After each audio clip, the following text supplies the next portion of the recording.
આપણે તમને પહેલી માહિતી આવી હતી બરાબર કે ચોમાસામાં રસ્તામાં શાળામાં શું કરવું શું ન કરવું, એટલે એ સમય હવે આવ્યો છે બરાબર. વરસાદ ચાલુ છે, રાતે વરસાદ હતો, અત્યારે ચાલુ છે બરાબર. કોઈ ધોબલે કે ક્યાં અડવાનું પેલું ખાસ જે આપણો એવા છે ને હાથ અડાડવાનો એને અડાડવાનું. પછી પાણી ભરેલું પડ્યું હોય તો પાણીમાં આપણે હેડવાનું નથી, થોડું દૂર હેડવાનું. સાધનો હોમે આવતા હોય તો આપણે એક જ સાઈડ હેડવાનું અને એક જ સાઈડથી શાળામાં જવાનું. રેડી? શાળામાં પણ આવ્યા પાલન કરવાનું. કે ધોપડો હોય કે બીજો હોય કે રસ્તામાં જે ધોપડો હોય કે તોય અડતા નહીં. રેડી? જિંદગી છે ને બહુ કિંમતી છે, સાવ નોર્મલ ગણવાની નહીં, રમતમાં કાઢવાનું નહીં. રેડી? અને 2-4 જણા થોડા જેવાથી ખાસ ધ્યાન રાખવું. રેડી?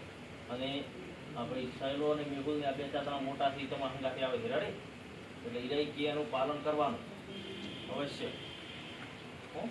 જે ભૂલ કરવાની નહીં, શાળા છૂટે એટલે સીધું આવી જવાનું. વરસાદ વધારે આવતા હોય, વરસાદ પડતો હોય, કાંઠા પડતા હોય, વીજળી થતી હોય તો ગમે એ દુકાને અહીંયા ઊભું રહેવાનું. રેડી? અમે લેવામાંથી આવી જશું. રેડી? મોટા છોકરાથી એનો થોડો સહારો તમારે લેવાનો.